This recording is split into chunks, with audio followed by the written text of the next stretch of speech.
The Skyline Room sits on the 43rd floor of the Meridian Tower, all glass walls and calculated elegance, suspended above the city like a promise of importance.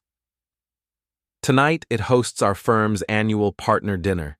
60 people in tailored suits and deliberate smiles, the kind of event where every handshake carries subtext and every conversation is a negotiation that hasn't been formalized yet. Crystal stemware catches the amber light from fixtures designed to suggest both warmth and expense. The carpet absorbs sound, making even crowded conversations feel intimate, conspiratorial. I'm at table 7, positioned between the VP of Strategic Development and a senior partner from our London office whose name I can never quite remember, something with a hyphen, definitely British, probably expensive boarding school background. My wife, Claire, sits 3 seats down, animated and magnetic in the way she always is at these functions. She's been with the firm for 8 years, client-facing, charming, the kind of person who makes million-dollar deals feel like friendly conversations over wine she can name and pronounce correctly. Her laugh carries across the table, not loud, but present, the kind that makes people lean in, want to be included in whatever's amusing her. I've been with the company for 11 years. Most people here couldn't tell you what I do. Some of them probably couldn't tell you my name. I'm the person they see at these events and think someone's husband before they remember I actually work here too. In the hallways, I'm the guy who nods politely and doesn't interrupt. In meetings, I'm the one taking notes in the corner, speaking only when directly asked a technical question. It's not that I'm shy or socially incompetent. It's that I learned early in my career that visibility in finance doesn't come from the work itself. It comes from the performance of the work. The pitch, the client dinner, the handshake, the close. I do the architecture underneath all of that, which means I'm structurally invisible. The foundation of a building doesn't give interviews. The salmon course arrives with microgreens arranged like tiny architectural models. Someone in the kitchen spent time on the presentation, making sure each plate looks like it belongs in a magazine spread rather than being eaten. Conversation flows around market projections, the upcoming Singapore expansion, regulatory changes in the European markets that nobody fully understands, but everyone has opinions about. I listen more than I speak, which is my natural mode at these events. Not because I lack opinions, I have plenty, but because my work doesn't live in conference rooms or client dinners. It doesn't benefit from networking or visibility. It lives in spreadsheets and legal documents, in the quiet places where mistakes cost millions and no one remembers who prevented them. It lives in the fine print, in covenant structures that take 40 pages to explain properly. In the approval chains that everyone forgets exist until something needs to move forward and suddenly can't. In the architectural decisions that make deals possible but never get mentioned in the success stories afterward.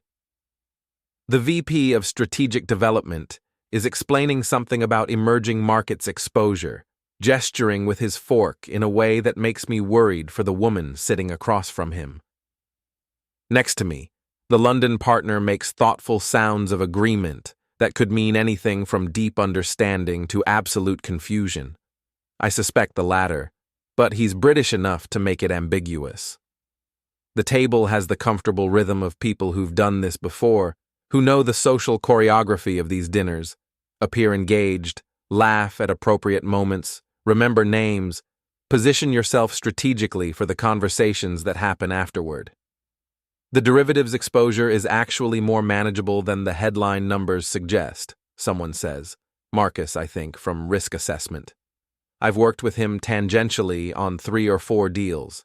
He's competent, ambitious, probably destined for senior partner if he doesn't make any catastrophic mistakes. He's looking at the senior partner from London, seeking validation, the way people do when they want their intelligence recognized by someone important. The partner turns slightly toward me, and I feel the table's attention shift fractionally in my direction. You'd have a view on that, wouldn't you, given the compliance frameworks you work with? It's a polite inclusion, professional courtesy, the kind of question you ask when you notice someone's been quiet and you want to demonstrate good table manners by drawing them into the conversation. I appreciate the gesture, even though we both know he doesn't actually care about my view. He's being collegial, which is different from being interested. Before I can respond, before I can offer my actually quite informed view on derivatives exposure management, which happens to be something I've spent considerable professional time understanding, Claire's voice cuts through with perfect timing and a light laugh that somehow manages to sound both affectionate and dismissive simultaneously. Oh, ignore him. He's just my ride home. The table responds exactly as she intended. Polite chuckles ripple outward from her position. A few knowing smiles, the kind that signal the joke landed, that everyone understands the dynamic being presented and finds it amusing. The woman across from me, someone from legal, I think, smiles sympathetically, the way you might smile at someone's harmless grandfather who tried to join a conversation above his understanding. My wife, the rainmaker, me, the +1 who drove her here, the helpful spouse who handles logistics. Marcus smoothly redirects his question to the senior partner, who offers a more diplomatic assessment of derivative risk management that's probably less accurate than what I would have said, but delivered with the kind of confidence that makes accuracy feel optional. The conversation flows on, a river finding its course around a stone. No one looks back at me. The moment passes completely, absorbed into the evening's background noise like ambient music or the sound of silverware against plates. I take a sip of water. The glass is heavy, expensive crystal, the kind that's designed to feel substantial in your hand. Say nothing. Don't argue. Don't correct. Don't defend.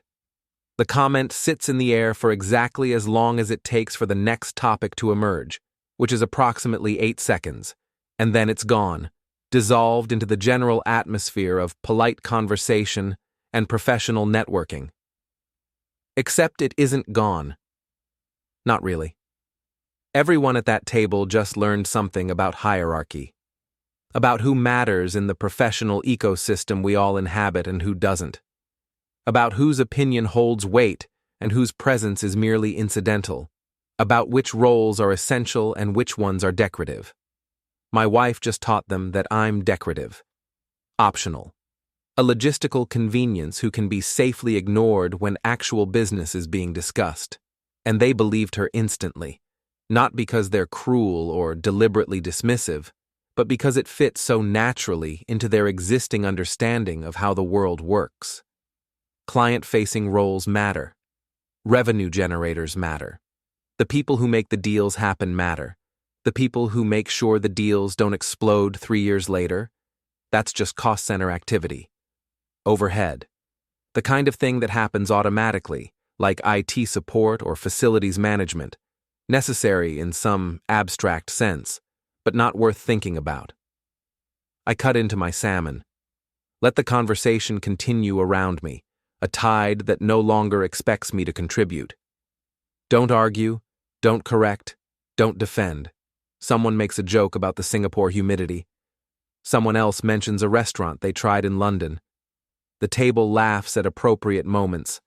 I remain silent, present, but not participating, exactly as my wife suggested.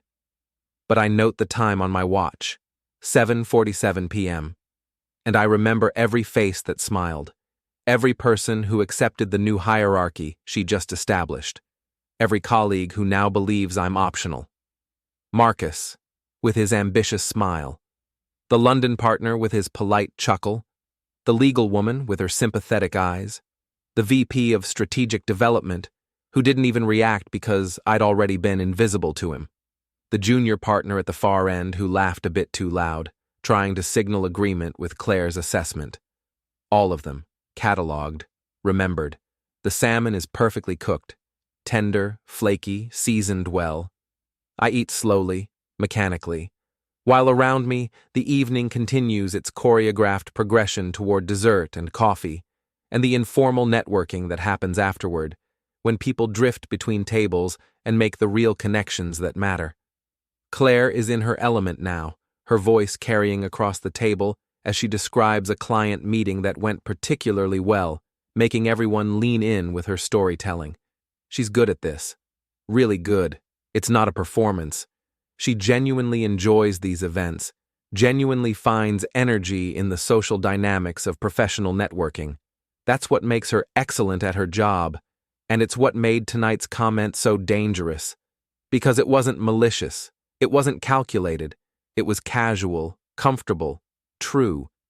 She really does see me as her ride home, and she thought nothing of saying it aloud because in her framework, it's simply accurate. Why wouldn't she say it? Why would I object? After all, I am driving her home. Before we continue, I need to pause here for something important. If you're finding this story compelling, don't forget to like and subscribe, and hit that hype button to boost this episode's reach. Drop a comment below with your city or country.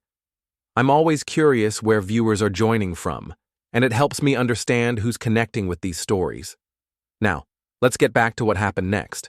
Most people don't understand what I do because it's not designed to be understood. It's designed to function silently, to exist in the infrastructure of transactions the way plumbing exists in buildings, invisible until something breaks, and then suddenly critical. You don't think about the pipes until water stops flowing, and you don't think about compliance architecture until deals stop moving. I'm a senior compliance architect in structured finance. The title sounds bureaucratic because it is. Deliberately, necessarily bureaucratic. My job involves reviewing complex financial instruments, derivatives, structured credit facilities, synthetic securitizations, cross-border debt arrangements, and ensuring they meet regulatory requirements across multiple jurisdictions simultaneously, which is considerably more complicated than it sounds. I sign off on deal structures before they execute, which means I'm the final checkpoint between concept and implementation, between theoretical financial engineering and actual legal commitment. In practical terms, nothing significant moves without my signature. Not because I'm important in the social sense. I don't bring in clients, don't pitch deals, don't appear in marketing materials, don't get quoted in trade publications. I'm not the face of anything. But because modern financial regulation, particularly post-2008, has created approval bottlenecks that require specific technical expertise and institutional authority. The firm needs someone who can read a 40-page credit agreement and spot the clause on page 27 that creates unexpected liability under FINRA regulations, while simultaneously violating MAS guidelines in Singapore and creating tax implications under the UK's Finance Act. I'm one of 3 people in the firm with both the technical knowledge and the institutional authority to do that. The other 2 are in Tokyo and London, managing their own regional deal flows. We each have our territories, our specializations, our domains. The work is detail-intensive and high stakes. A single missed clause in a covenant structure can expose the firm to regulatory penalties running into 8 figures. A signature applied carelessly, approving something that looks fine on the surface but violates some obscure subsection of cross-border reporting requirements, can create liability that persists for years, surfacing unexpectedly in audits or enforcement actions long after everyone's forgotten the original transaction. This makes me expensive to replace, not because I'm uniquely brilliant, I'm not, I'm just experienced and thorough, but because the knowledge is narrow, the training takes years, and the mistakes are catastrophic. You can't hire someone off the street to do this work. You can't even hire someone with a finance background and train them quickly. It takes years of learning not just what the regulations say, but how they interact, where they conflict, how different jurisdictions interpret similar requirements differently, which regulators are aggressive and which ones are more permissive, what the enforcement patterns look like over time. I've been building this expertise for 11 years. Before this firm, I spent 6 years at a regulatory agency, which gives me the unusual perspective of understanding both how deals are structured and how they're scrutinized. I know what regulators look for because I used to be one. I know which red flags trigger investigations and which elements create defensibility. That knowledge is valuable. Invisibly valuable. I attend these dinners not for networking or visibility, but because occasionally someone needs a technical question answered in real time, or a deal concern addressed before it becomes a formal issue, or a regulatory implication clarified before commitments are made. I'm there the way a fire extinguisher is mounted on a wall, present for the emergency, irrelevant until it arrives, and then suddenly, the most important thing in the room. Tonight, my wife made certain everyone understood I'd never be needed. That my expertise is so optional, it can be dismissed with a joke.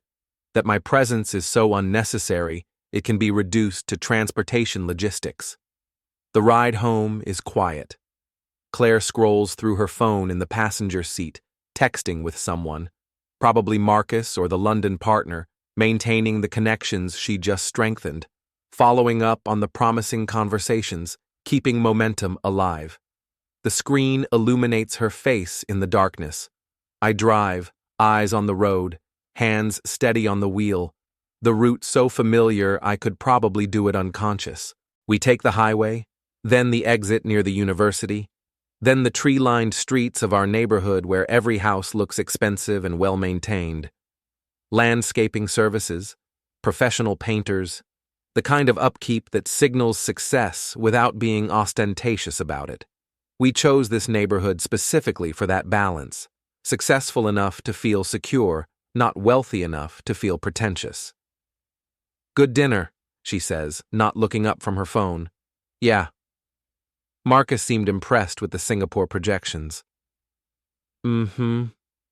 She glances at me briefly, then back to her phone. The silence between us isn't hostile. It's comfortable, or at least familiar. The silence of two people who've been married long enough that conversation becomes optional, that companionship can exist without constant verbal confirmation. We've been together for 14 years, married for 10. We met in graduate school, both studying finance, both ambitious in different directions. She wanted client relationships, the high-wire act of negotiation and charm and reading people and making them feel understood. I wanted the architecture underneath, the systems that made deals possible, the technical framework that allowed all that charm to manifest into actual executed transactions. For years it worked. Parallel careers, mutual respect, separate domains. She'd close deals. I'd ensure they were legally sound. She'd bring in revenue. I'd protect the firm from catastrophic mistakes. Different roles, equal value. Or so I thought. But somewhere in the last few years, maybe the last 3 or 4, the narrative shifted. Her role became visible, celebrated, quantifiable. Revenue generated, clients secured, deals closed. These are metrics that show up on quarterly reports, that get discussed in performance reviews, that translate into promotions and bonuses and recognition. My work started to look like cost center activity, like overhead, like something that happens automatically, that doesn't require particular skill or expertise, that could probably be outsourced or automated or handled by someone junior if we really wanted to cut costs. The firm started measuring contribution primarily in terms of revenue generation, client relationships, growth metrics. The things I do, preventing disasters that never happen because I caught them early, maintaining relationships with regulators, building defensible structures that protect the firm in audits. These don't show up on revenue reports. They're invisible successes, the disasters that don't occur because someone competent prevented them. Try explaining to a compensation committee that you deserve recognition for the catastrophe that didn't happen because you were thorough. Tonight, she made that invisibility official. In front of the people who determine career trajectories and partnership tracks and who gets invited into which conversations, she redefined me as non-essential, as the person who provides transportation. And I let her. Because arguing in the moment would have made it worse, would have made me look defensive and petty, would have confirmed exactly what she was suggesting, that I'm overly sensitive about my marginal relevance. We pull into the garage at 10:23 p.m. The motion sensor lights activate, flooding the space with harsh LED brightness. She heads upstairs immediately, already on another call, voice shifting into that professional warmth she uses for important contacts. I lock the car, check my phone, see the usual evening emails, routine approvals, procedural confirmations, nothing urgent. The deal pipeline looks normal, 3 transactions in various stages of development, all proceeding on schedule. I don't confront her. Don't bring up the comment. Don't ask why she said it or whether she understands how it landed, or if she's noticed that her jokes about my irrelevance have been getting more frequent and more public. Because here's what I've learned over 11 years in structured finance. The people who argue are the people who need to prove they matter. The people who stay quiet are the people who already know their value and don't need external validation. I don't need to defend my worth to a dinner table full of people who don't understand how deals actually work, who think the pitch and the handshake are the hard parts, who don't realize that the real complexity happens in the documentation phase, in the compliance review, in the careful architecture that makes everything else possible. I just need to make sure they remember I exist, not by arguing, not by defending, but by doing what I always do, the work they've forgotten to think about. I pour myself a glass of water from the filtered tap, check the overnight deal queue one more time before bed, just scanning for anything that might need early attention. 3 transactions in final stage, all pending technical review. Standard pipeline for a Tuesday night, all waiting for my signature. I close my laptop, go to bed, lie there in the darkness listening to Claire's muffled voice from her home office down the hall, still on the call, still networking, still building the relationships that make her valuable. Sleep comes easily. No anger, no anxiety, no rumination, just clarity. Let the morning come. Part 2. The Architecture of Leverage. At 3:17 a.m., while I'm asleep and Claire is asleep, and most of the firm is asleep and the cleaning crews are moving through the empty floors with their carts and vacuum cleaners, a transaction enters its execution window. The deal is significant but not extraordinary by our firm's standards. A structured credit facility for a commercial real estate portfolio, $470 million in total exposure, AAA-rated tranches in the senior position, mezzanine debt layered beneath, equity at the bottom absorbing first losses. Cross-border elements involving US, UK, and Singapore jurisdictions, which means 3 different regulatory frameworks that have to be satisfied simultaneously. It's been in development for 7 months, involves 4 external law firms billing at rates that would make normal people physically ill, and has a closing deadline that triggers penalty clauses if missed. The timeline is tight by design. These deals always are. You create urgency to force decisions, to prevent endless revision cycles, to prevent clients from getting cold feet and backing out, to make everyone move in sync toward execution before market conditions change or financing becomes unavailable. At 6:00 a.m. Singapore time, which is $5 p.m. Eastern the previous day, but the clocks don't work that way when you're living through them, the documentation window closes. After that, the deal resets, rate locks expire, and we start over with new terms, new negotiations, new legal fees. The firm stands to make $8.3 million in fees from this single transaction. The client expects execution. The partners who negotiated it have already celebrated, already counted the revenue, already factored it into their quarterly projections. But at 3:17 a.m., the automated workflow system, the digital infrastructure that routes documents through approval chains and tracks signatures and maintains audit trails, flags a problem. Status: pending final compliance sign-off. It's not an error message, it's just a status indicator, a neutral statement of fact. The system doesn't panic, doesn't send emergency alerts, doesn't wake anyone up. It just notes, in its mechanical way, that the approval chain is incomplete. One signature missing, one checkbox unchecked, one final gate that hasn't been opened. The system sends automated reminders, first to me, the primary reviewer, then to my backup, the junior compliance officer who handles overflow. then to the compliance department head, who technically has override authority but almost never uses it. The emails escalate in urgency as the execution window approaches, but they're just emails, just automated notifications hitting inboxes while people sleep. The system is patient. It doesn't care about Singapore timelines or penalty clauses or fee revenue. It just waits.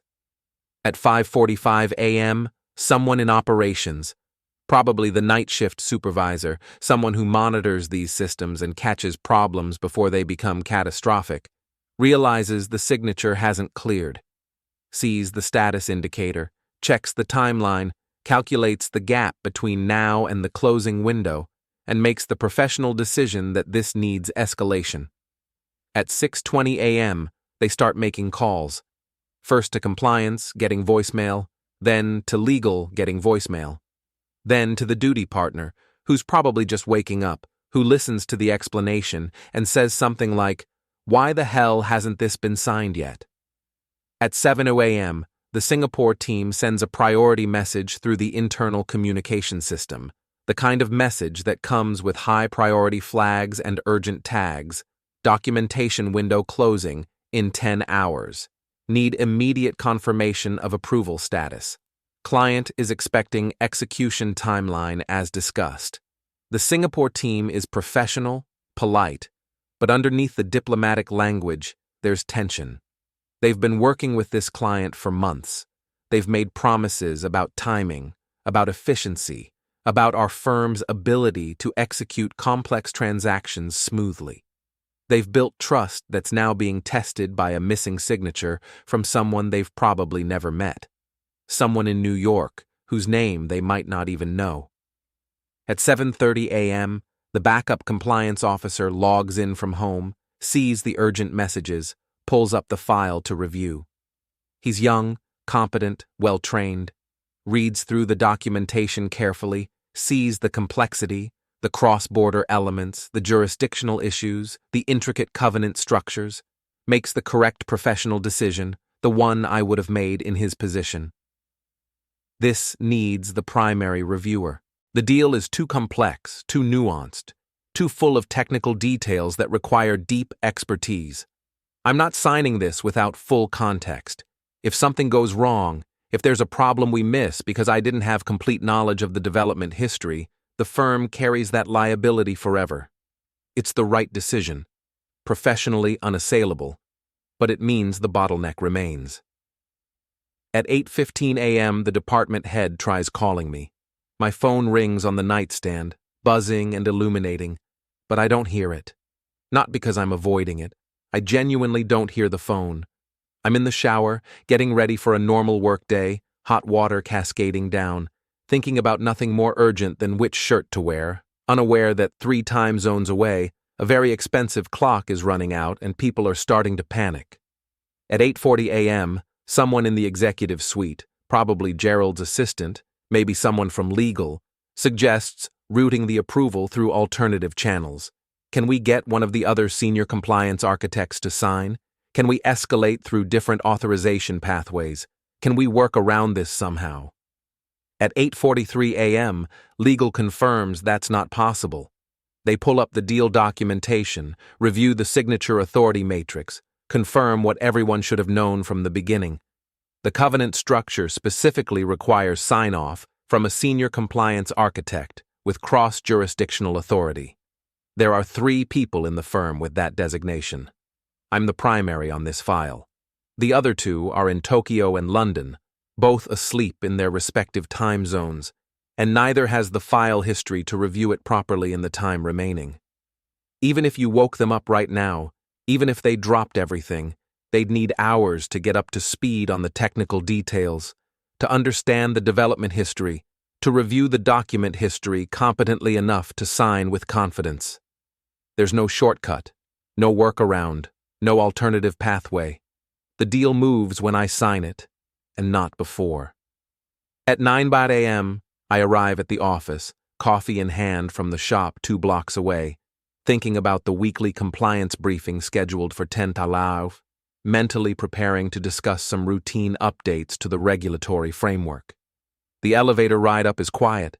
It's early enough that the building is still mostly empty, just the dedicated early arrivers and the people who couldn't sleep. At 9:04 a.m., I sit down at my desk, log into my computer, and before I can even open my email, my desk phone rings with a conference bridge code I recognize immediately. Board-level escalation. The kind of call that means something major is happening. The kind that bypasses all the normal communication channels and goes straight to the top. I pick up. "Morning," I say, tone neutral, professional, giving nothing away. "We need your sign-off on the Meridian credit facility." The voice belongs to Gerald Kim, managing partner. Not angry yet, but tight. Controlled. The voice of someone who's already been on 3 other calls about this, who's already getting pressure from above and below, who needs this problem solved immediately. "Singapore's waiting. I haven't reviewed the final documents yet." Brief pause. A recalculation happening in real time. "They were submitted for review at 11 p.m. last night. I was asleep at 11 p.m. last night." Another pause. Someone mutes and unmutes. I hear Claire's voice in the background, not speaking yet, just present on the call. Probably joined early, probably already briefed on the situation, probably already forming opinions about what's happening and why. "How long do you need?" Gerald asks, and I can hear him trying to keep his voice level, trying to stay professional, trying not to let frustration creep in. I pull up the file. 47 pages of technical documentation, cross-referenced exhibits, amended schedules. This isn't a rubber stamp review. This is the work that prevents the firm from getting destroyed by regulatory enforcement 3 years from now, when someone audits the structure and finds a gap. 4 hours, I say, maybe 5. Another pause. Longer. The window closes in 9 hours Singapore time. That's 7 hours here. Then I'll need to work efficiently. "Is there a problem with the structure?" Gerald's tone has shifted, not hostile, but diagnostic. Trying to understand if this is a technical issue or something else. "I don't know yet. That's why I need to review it. We have 4 external law firms confirming this is clean. I'm not external law firms. I'm internal compliance. If I sign this and there's a problem, the firm carries the liability, not the law firms." Someone unmutes.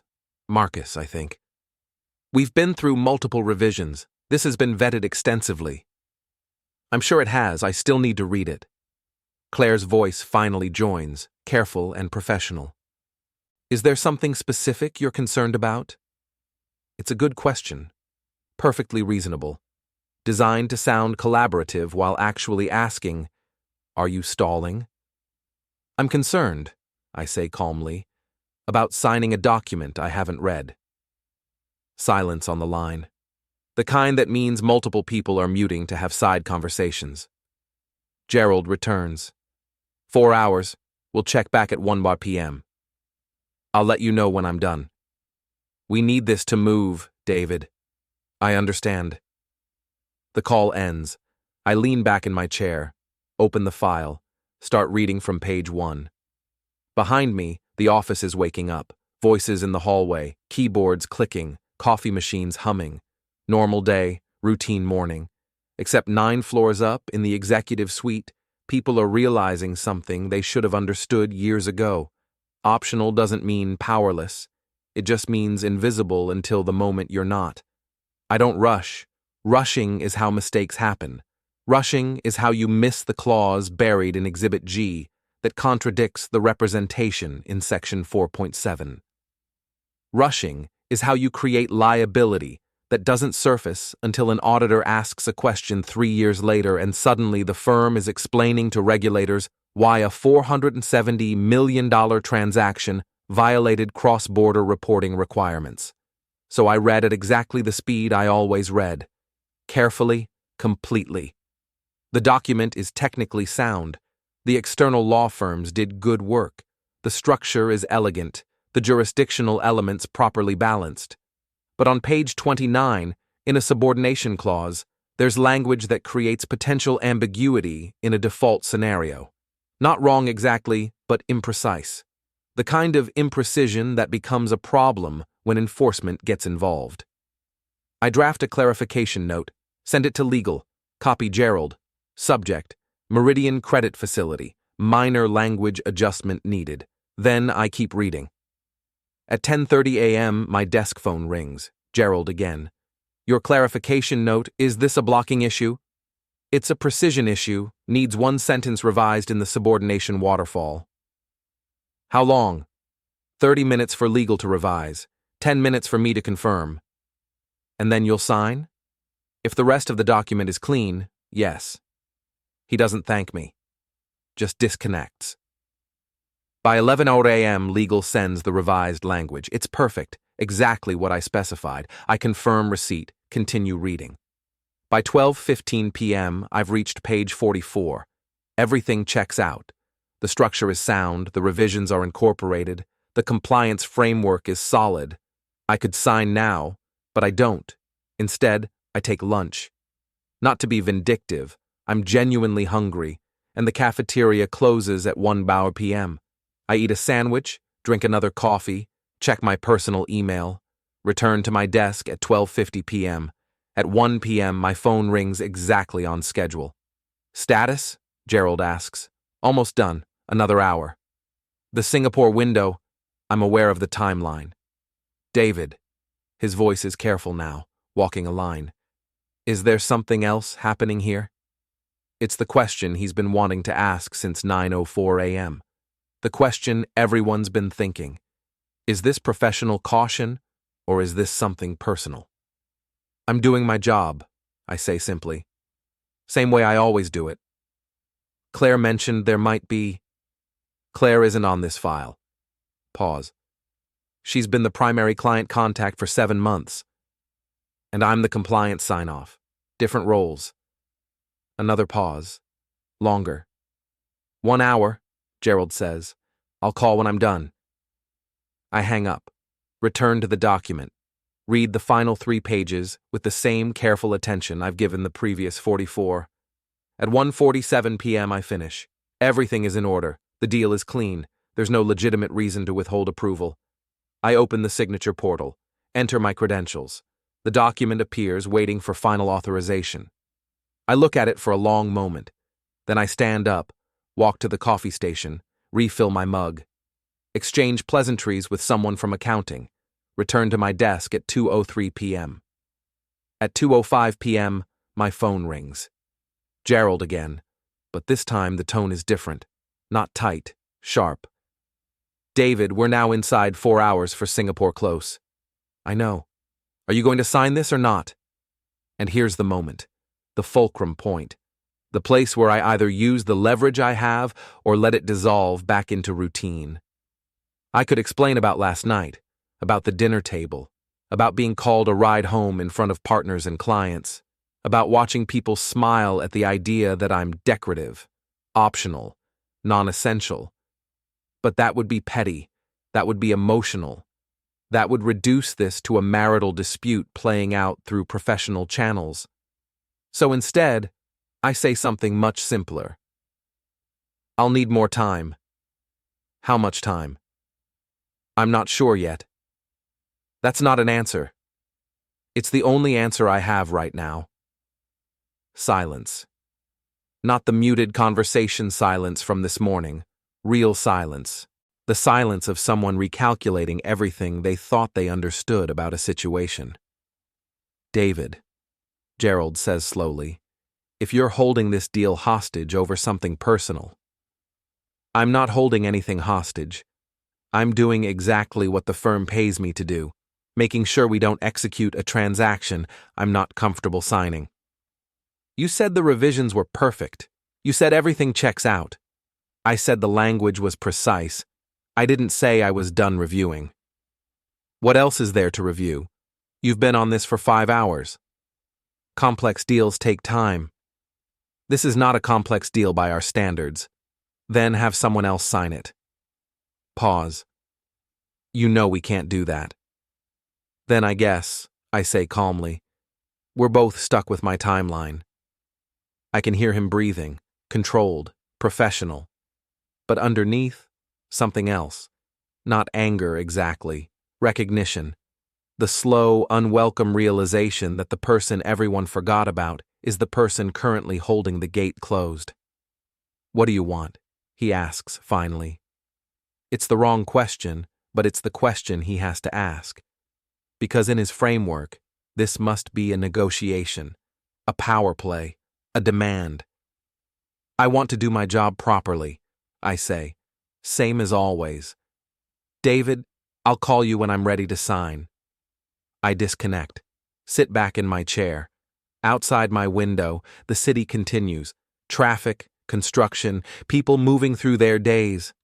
Inside this building, 9 floors up, a group of very successful people is learning that infrastructure only becomes visible when it stops working.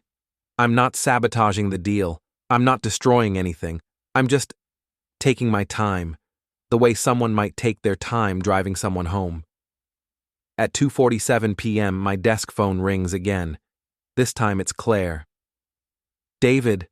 Her voice is controlled, but I can hear the edge underneath. "We need to talk." "I'm working." "This is about work. You're holding up the Meridian deal." "I'm reviewing the Meridian deal." "Gerald says you're stalling." "Gerald isn't a compliance officer." "David." She pauses. I can picture her in her office, door closed, standing by the window the way she does when she's managing a difficult client. What is this really about? And there it is. The question everyone's been circling. The suspicion that this is about last night, about the dinner, about 7 words spoken at a table on the 43rd floor. I could confirm it, could tell her exactly what this is about, could have the fight that's been building for months, maybe years, about respect and visibility and which roles matter and which ones don't. But that would give her the wrong leverage. That would make this emotional, personal, small. So instead, I tell her the truth. It's about making sure the firm doesn't execute a transaction with regulatory gaps. You already confirmed the revisions were clean. I confirmed one revision was clean. I'm still reviewing the complete structure. You've had 5 hours. Complex compliance review isn't time-boxed, Claire. It takes as long as it takes. This is not about compliance. This is about last night. I don't answer. "David, talk to me." "I am talking to you. I'm telling you I need more time to review a complex cross-border credit facility before I sign off on regulatory compliance. That's literally my job description." Everyone knows that's not what this is. Then everyone is speculating about things outside their domain. Silence on her end. I can hear her breathing, thinking, calculating. She's good at reading people, good at finding angles. But right now there's no angle to find because I'm not giving her anything except technical language and professional boundaries. "How long?" she asks finally. "I don't know." "Singapore closes in 3.5 hours. "I'm aware." If this deal falls apart, then it falls apart because I wasn't comfortable with the compliance framework. That's literally why my role exists. "David." Her voice shifts, becomes softer. The tone she uses for difficult clients, for delicate negotiations. "I know last night was awkward. If I said something that upset you, I'm not upset." "Then what is this?" "It's due diligence." "David." "Claire, I have work to do. Was there something else?" Long pause. "No," she says quietly. "Nothing else." She disconnects. I sit there for a moment, phone still in hand. Then I return to my computer, open the Meridian file one more time, and start reading from page 1. Again. Slowly. At 3:30 p.m., I receive an email from Gerald with the entire board copied. Subject: Meridian Facility. Urgent status required. "David, we need definitive timeline on your sign-off. Singapore window closes 6 p.m. our time. Please confirm you can execute before deadline or formally escalate any blocking concerns through proper channels." Gerald. It's professionally worded, but the subtext is clear. Sign it or officially explain why you won't. I don't respond. At 4 p.m., my department head stops by my office. "Sarah Chen, 20 years with the firm, smart enough to have built the compliance infrastructure that makes my role possible. David, she says, leaning against the doorframe. Talk to me. About what? About why the entire executive floor thinks you're tanking a major deal. I'm not tanking anything. I'm reviewing. She steps inside, closes the door, sits across from me.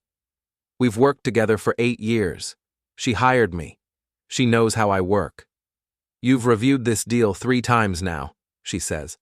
Page by page, you've confirmed revisions, found 0 blocking issues, and you're still sitting on the signature. I want to be thorough. David, she leans forward. I know thorough. This isn't thorough. This is something else. I don't answer. Is this about the dinner last night? Word travels fast.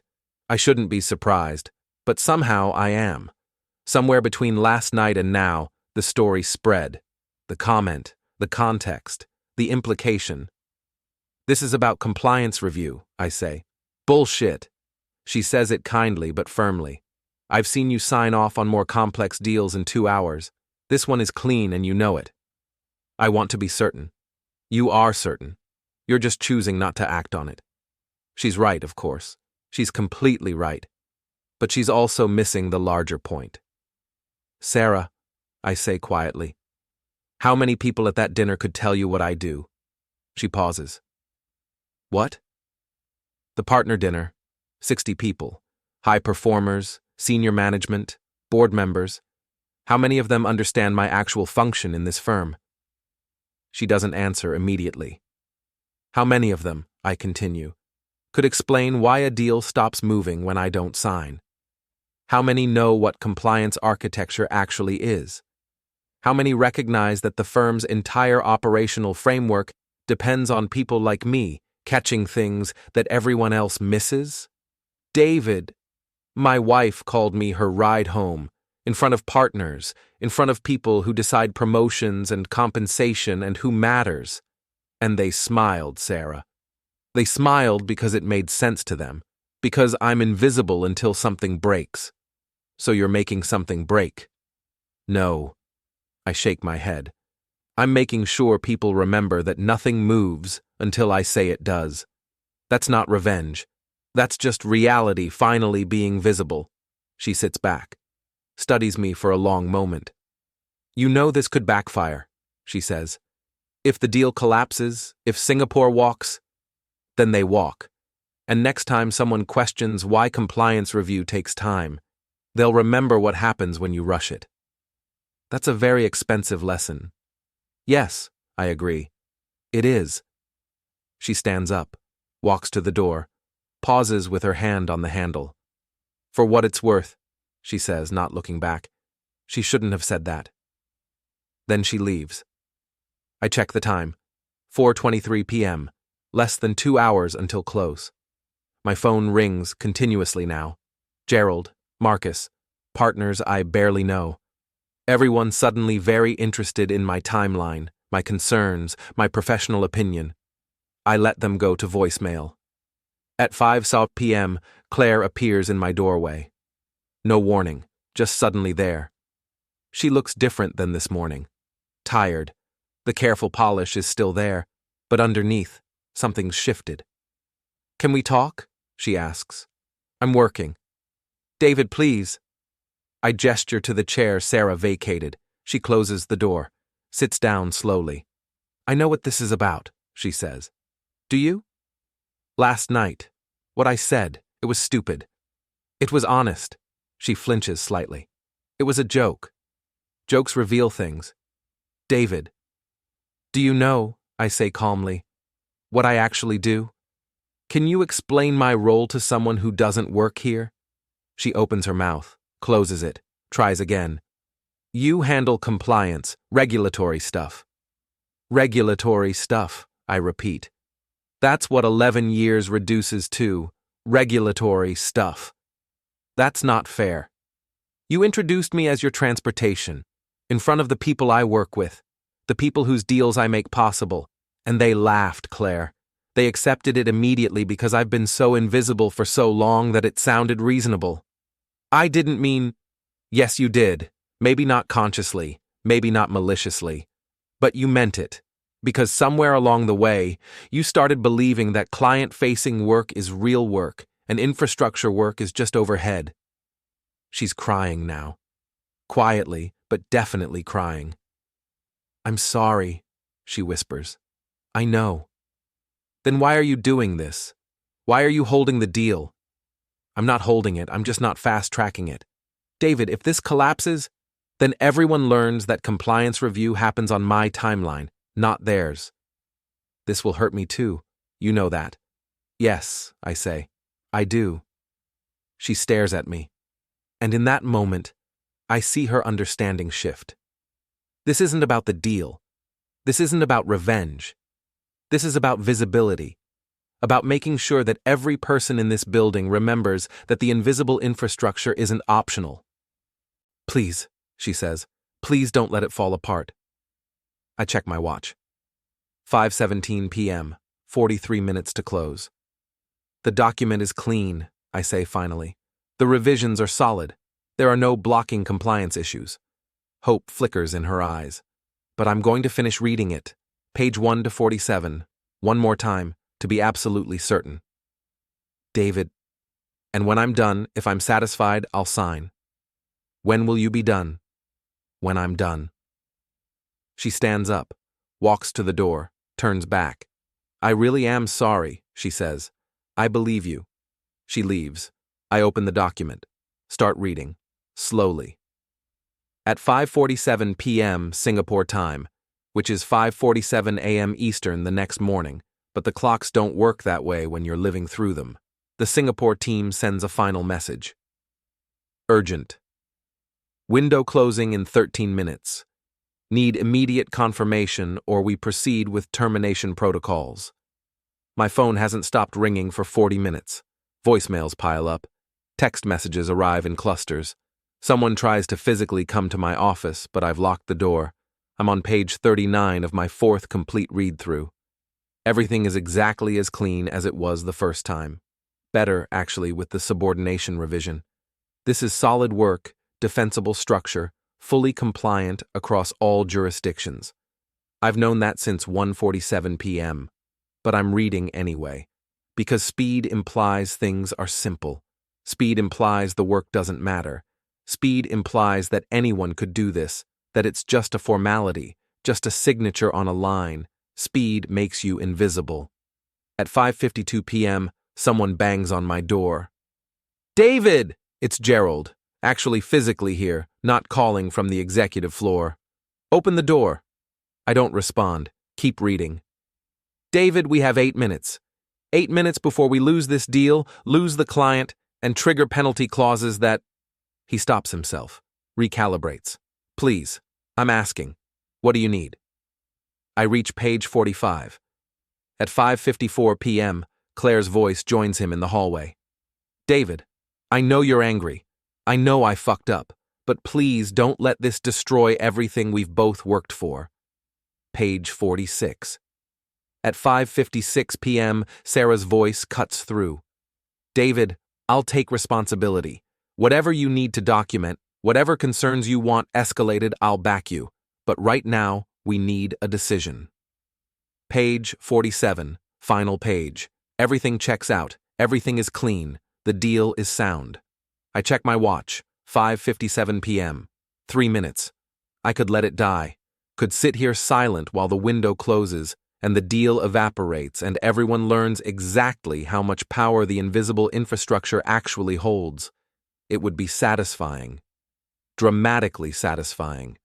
But it would also be petty. And more importantly, it would be bad for the firm. The actual firm, the institution I've spent 11 years protecting, not just the people who forgot I exist. I unlock my computer, open the signature portal. At 5:58 p.m., I apply my digital signature to the Meridian Credit Facility documents. Authorization confirmed. The system immediately routes the documentation to Singapore. Execution protocols engage. The deal moves forward. At 5:59 p.m., I unlock my door. Gerald is there, phone pressed to his ear, speaking rapidly to someone in Singapore. When the door opens, He looks at me with an expression I've never seen before. Not gratitude, not relief, recognition. It's done, I say simply. He nods, doesn't thank me. Just nods and returns to his call, confirming with Singapore that the documentation is live, the deal is executing, everything is proceeding. Claire stands further back in the hallway. Our eyes meet. I can't read her expression. There's too much layered there. Relief and anger and shame and something else I can't name. Sarah steps forward.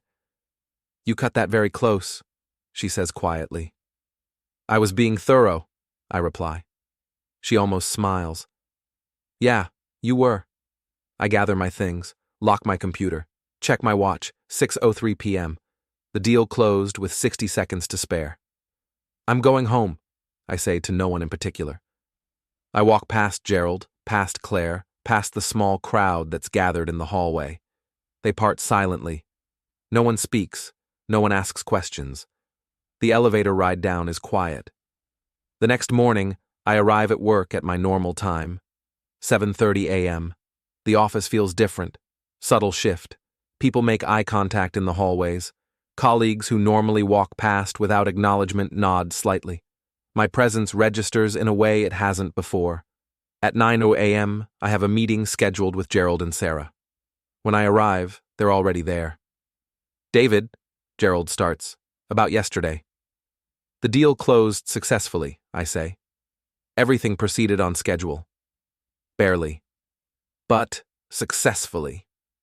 He studies me for a long moment. You realize that timeline was unnecessarily tight. Compliance review isn't time-boxed. David, you asked me to do my job. I did my job. The documentation was clean, the structure was sound, and I signed when I was satisfied with my review. That's literally what the firm employs me to do. Sarah leans forward. It's also what you could have done 4 hours earlier. Could have, I agree. But thoroughness matters more than speed. Gerald sits back. This isn't about thoroughness. Then what's it about? You tell me. And here we are. The conversation they both want to have. The confrontation about motivation and professionalism, and whether I deliberately delayed a major transaction over a personal grievance. But here's the thing about infrastructure work. It's almost impossible to prove malicious intent when you're just doing the job slowly. I reviewed the documents with appropriate care, I say calmly. I identified a genuine issue with subordination language which was corrected. I then completed my full review process to ensure nothing else was missed. If that took longer than expected, perhaps it indicates the firm should allocate more time for compliance review generally. That's not an answer, Gerald says. It's the only answer I have. Sarah glances at Gerald. Some silent communication passes between them. Moving forward, Gerald says carefully, we need to establish clearer timelines for compliance review on time-sensitive deals. Agreed. I'd suggest building in a minimum of 48 hours for cross-border structures. That's significantly longer than current practice. Current practice, I say, almost cost us the Meridian deal. He can't argue with that. The logic is airtight. If yesterday was too close, the solution is more time, not less. More respect for the process, not speed. We'll discuss, Gerald says finally. Thank you for your time. I stand to leave. David, Sarah says, one more thing. I wait. Was it worth it? The question hangs in the air. She's not asking about the deal. She's asking about the demonstration, the lesson, the reminder. Yes, I say simply. I leave. Over the next week, things shift in ways that are both obvious and subtle. The compliance department gets a staffing increase, 2 new hires approved for roles that have been frozen for 18 months. Our review timelines are formally extended in project planning. When deals are being structured, someone now asks early, when should we loop in compliance? Not at the end, not as a formality. At the beginning, as architecture. Claire and I have a real conversation, not at the office, not in the immediate aftermath, but 3 days later over dinner at home. She apologizes properly, without deflection. Explains that she got caught up in the competitive dynamics of client-facing roles, started measuring value in visibility. I accept the apology. Tell her I could have handled it differently, but I don't regret what I did. The following week, at the quarterly partner meeting, Gerald presents an updated organizational chart. My role is reclassified, same title, but different positioning in the hierarchy. On paper, it's a lateral move. In practice, it's a signal. Infrastructure matters. The people who understand the architecture matter. Marcus, from that dinner table, asks me a technical question about covenant structures during a deal review. Not politely, not as courtesy, but genuinely seeking my expertise, my analysis, my professional opinion. The room waits for my answer. I provide it. 3 weeks after the dinner, we have another partner event. Different venue, different context, but many of the same faces. Claire and I arrive together.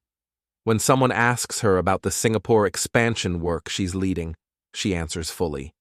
Then, naturally, she adds, David's been critical on the compliance framework. We wouldn't have gotten regulatory approval without his structure work. Not a joke, not a deflection. Professional acknowledgement. People nod, actually listen when I add context about the jurisdictional complexity. Later, someone asks me a question directly. No one interrupts, no one dismisses. On the drive home, Claire is quiet for a while. That was different, she says finally. Yeah. Better. Yeah. She glances at me. I really am sorry. About before. I know. Do you forgive me? I do, I say, and I mean it. Because here's the truth. The problem was never just her comment. It was the entire framework that made the comment possible. The culture that treats infrastructure as invisible. The assumption that only client-facing work creates value. One comment at a dinner table didn't create that. It just revealed it. And yesterday, the day I made them wait, made them remember, made visibility and power and necessity impossible to ignore, didn't fix it completely. But it started something. 2 months later, I'm in my office reviewing a new deal structure when Sarah stops by. Got a minute? She asks. Sure. She closes the door, sits down. There's a narrative going around, she says, about what happened with Meridian, about why you delayed. There's always a narrative. This one says you deliberately held the deal hostage because Claire embarrassed you at a dinner. I don't respond. Is it true? I reviewed a complex transaction thoroughly, found issues, got them corrected, signed when I was satisfied. That's the job. That's the professional answer. I'm asking personally. I lean back. Consider how much truth to share. I didn't sabotage anything, I say finally. The deal was clean. If I'd found genuine blocking issues, I would have raised them immediately, timeline or not. That's the professional responsibility. But you took your time. Yes, because of the dinner. Because, I say carefully, I wanted to make sure everyone understood that compliance review happens at the speed it needs to happen. Not the speed that's convenient. Not the speed that fits into closing timelines. The speed that ensures we don't make mistakes that destroy the firm 3 years from now. That's still the professional answer. It's also the true answer. She smiles slightly. You know people see you differently now. I know. Is that what you wanted? I wanted to be visible. There's a difference between being feared and being remembered. I don't need people to be afraid of me. I just need them to remember I exist before they start planning timelines. Mission accomplished. Maybe. She stands to leave, then pauses. For what it's worth, I think you handled it well. Could have been vindictive. Could have let the deal die. Instead, you just took your time. Sometimes, I say, that's all you need to do. She nods and leaves. I return to my review. The deal on my screen is complex, multi-jurisdictional, high value, tight timeline. Same as always. But now, when I estimate my review timeline, people listen. When I say I need 3 days, they build 3 days into the schedule. When I identify issues, they're addressed immediately, not rushed. Because everyone remembers what happens when you forget about the infrastructure. They remember 5:58 p.m. They remember the moment when everything almost stopped. Not because I sabotaged anything, but because I just took my time.